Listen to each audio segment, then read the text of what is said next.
Dans cette vidéo, on va apprendre à donner l'inverse d'un nombre. Donner l'inverse d'un nombre, ce n'est vraiment pas compliqué. Je vais commencer par vous donner la méthode pour trouver l'inverse d'un nombre et après, pour ceux qui sont curieux, je vous donnerai l'explication, la définition déjà de ce que c'est réellement qu'un inverse et puis l'explication.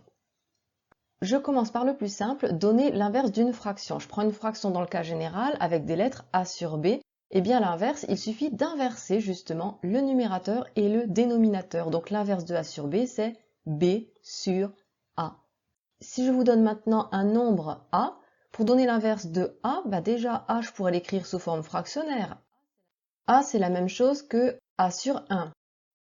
Donc si je veux faire l'inverse de a sur 1, je donne 1 sur a. Donc l'inverse de a, c'est 1 sur a. Rapidement, des petites applications. L'inverse de 5/2, c'est, j'inverse le numérateur et le dénominateur de 5e.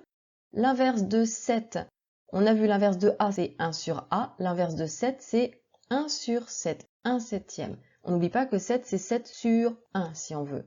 L'inverse de moins 3/4, c'est, alors on n'oublie pas le signe moins, j'inverse le numérateur et le dénominateur, c'est moins 4 tiers.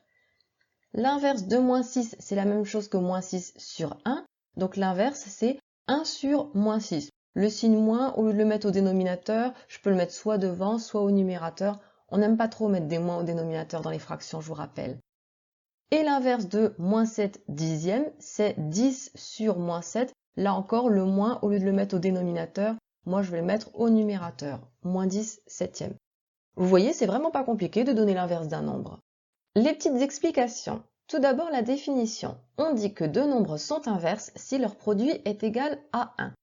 Donc, si je veux donner d'abord l'inverse d'une fraction, a sur b, son produit avec son inverse doit être égal à 1. Donc, a sur b fois mon inverse que je ne connais pas encore est égal à 1.